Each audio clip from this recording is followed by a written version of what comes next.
Thank you, Mr. Chairman. Director Patel, just like the rest of the federal government, there have been significant personnel changes at the FBI since President Trump took office. I want to better understand. Watch what happens when a seasoned prosecutor refuses to play politics and the Washington machine melts down. Tonight, we're breaking down one of the most hostile, most revealing exchanges you'll see in a Senate hearing, Kash Patel versus Senator Mazie Hirono. What was meant to be a political ambush turned into a masterclass in discipline, credibility, and leadership from Patel. Hirono opened with her signature tactic, rapid-fire questions demanding instant, oversimplified answers. How many FBI employees have retired, resigned, been fired, or separated? I need a number. It wasn't about accuracy, it was about baiting Patel into giving her a viral clip. Instead, he did what real leaders do. He refused to throw out unverified numbers. He promised the correct figures and clarified that retirements happen voluntarily and terminations happen when agents fail to uphold their oath. That's not evasion, that's accountability. When she tried to frame the FBI as bleeding personnel, Patel flipped the narrative. He explained that field offices across the nation, including Hawaii, have actually received plus-ups of agents. Some of the largest expansions went to California and Florida. In other words, the Bureau isn't collapsing, it's reallocating resources to fight violent crime, terrorism, and cyber threats more effectively. The results of personnel we would not have the reduction of violence in the state of Hawaii if we did not allocate the resources we did. Earlier this year, FBI counterterrorist special agents and investigators were reassigned to assist with immigration enforcement. Reportedly, these counterterrorism experts were returned to the jobs they trained for in late January after Iran threatened to retaliate for our strikes on their nuclear facilities. Have those experts remained in the jobs they trained for since that time? Yes or no? FBI agents' primary responsibility is exactly what they are assigned to do. We always work with our So since they interagency returned part. to their positions, If you're not are going to they let me still in answer, those why don't you positions? just do your soliloquy in the 4.5 minutes you have I am left? not asking for a soliloquy. It's just a yes or no. Are those people who were returned to their jobs still on those jobs? Yes or no? They never left. What was that? They never left their primary job. It is a surge of resources in law enforcement working with the interagency to combat violent crime and reduce violent crime in historic proportions. That's your testimony. Okay, Director Patel, the FBI is also the lead federal agency for investigating cyber attacks and Yes. cyber intrusions, both by foreign nation states and by non-state hacker groups. Since President Trump's inauguration, the executive assistant director in charge of the criminal and cyber branch and the head of the FBI's cyber division have both left the FBI. What are the names of the people who replace them in those positions? The cyber branch is one of the most impressive at the FBI. 409 arrests this year, 169 convictions. That's a 42% increase from the same time last year. It's that So branch, any Mr. suggestion that the FBI cyber division is not operating at full capacity and better than ever before, the leadership at the branch is implementing these changes necessary to attack the cyber and ransomware infrastructure operators You know from why Iran, China, they're and Russia. important? I want to know who has those positions, since the people who originally were there. Supremely are no longer qualified there. individuals have those positions. Are they? Supremely qualified Who individuals. are they? What are the names? You're not getting You don't them. know. Special agents who investigate cybercrime were also reassigned for immigration enforcement. Have those expert investigators returned to their duties? Yes or no? All agents remained on their primary duties while surging to allocate resources for interagency operations to the Homeland Security task forces across this country. So are you? Am I what? See, I'm not getting the yes or no answers. I get all this explanation. So there you go. No, you get the work that Are the men you and women of the planning FBI are doing. And you don't want that. Additional personnel cuts to the cyber division in the future? The only people that will be terminated at the FBI will be those that violate their oath of office or fail to meet the high standards at the FBI. Director Patel, the FBI is meant to be the tip of the spear in combating terrorism against the United States from both foreign and domestic sources. It's also our lead agency in fighting the hackers who target our businesses and critical infrastructure. But instead of a specialized role fighting these kinds of terrorists, hackers, and spies, you have the FBI playing the role of local police and helping with immigration enforcement. I'm going to move on to my, you've been asked some questions about changes to your hiring standard, and including college degrees and possibly the age. But, one question I had is,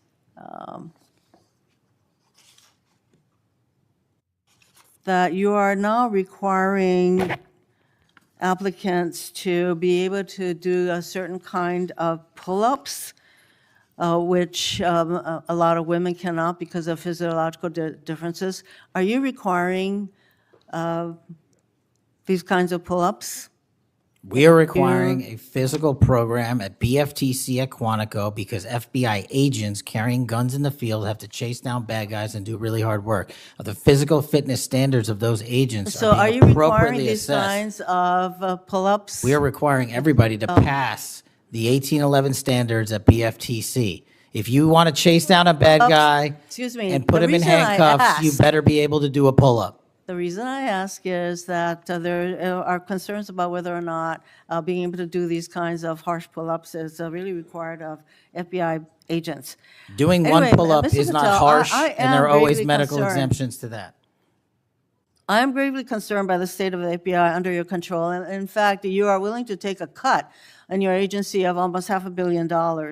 So the FBI is losing dedicated employees, decades of expertise and specialization, leading to loss to early retirements, firings, and reassignments to immigration enforcement or conducting local police work. Thousands have already left.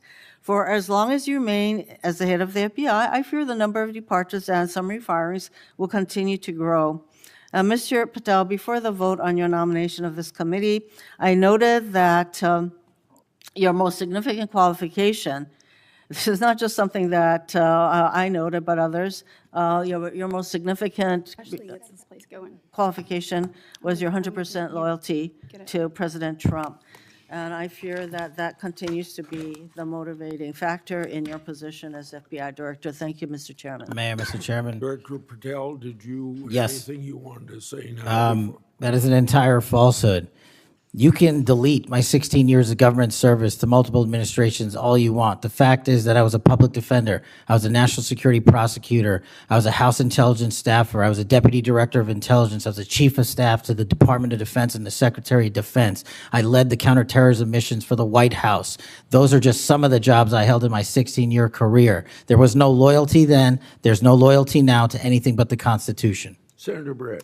Yes. Well, before I begin, I want to thank Senator Hirono for what she said, acknowledging that there are physical differences between men and women. Talking about that women wouldn't be able to do as many pull-ups, and I think that she was making a case here that there should be different standards. There's a thing called Title IX, and this is why we continue to say we should have biological men and men's sports and biological women and women's sports. And so I look forward to utilizing that to talk to all of my colleagues on the other side of the aisle.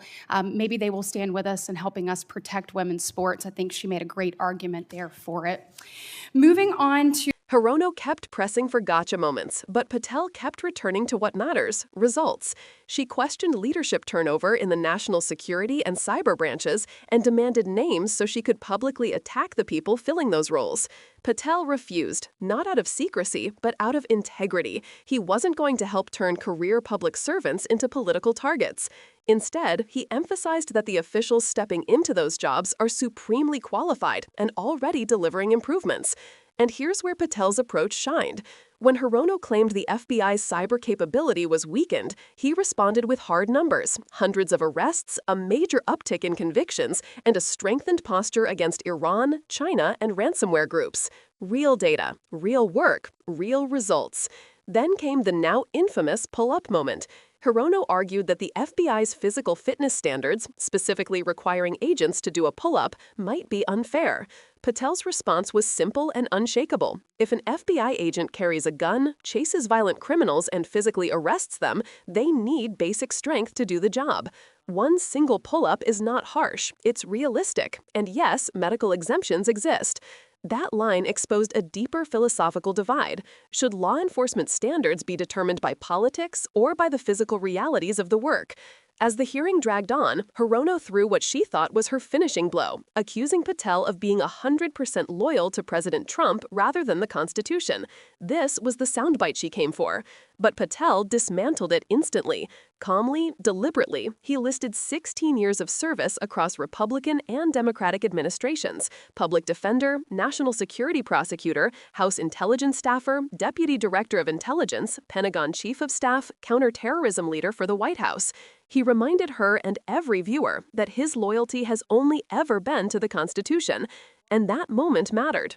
Because while Hirono tried to portray him as a partisan operator, Patel presented himself as a career public servant with deep experience, mission focus, and commitment to results, not politics. Here's what you should take away from this hearing. One side was searching for a scandal. The other was focused on facts, performance metrics, and protecting the integrity of federal law enforcement. One side wanted names to weaponize. The other wanted to protect agents doing dangerous work. One side pushed for soundbites. The other pushed for accuracy. If you want oversight to be about truth instead of theatrics, like this video so more people see the full picture. Subscribe for more breakdowns that actually explain what's going on behind the headlines. And drop a comment that says accountability over theater to push this message higher in the feed. If you want a full data-driven follow-up comparing FBI performance before and after Patel's tenure, arrests, cyber operations, violent crime reductions, write data deep dive in the comments and I'll make it happen. This hearing wasn't just tense, it was revealing, and it showed exactly what happens when someone refuses to play political games and stands firm on facts, results, and the Constitution.